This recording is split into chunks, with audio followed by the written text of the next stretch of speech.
de plin, credință și iubire.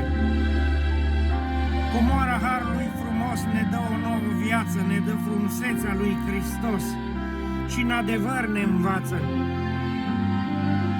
Comoara Harului sublim mereu ne îndestulează. Cerești puteri, prin ea primim și ea ne înviorează. Comoara Harului ceresc e taină și minune. Toți cei ce cred prin ea primesc comori de înțelepciune.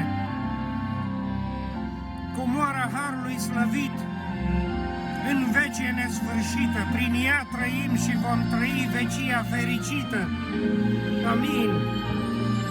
Bless you.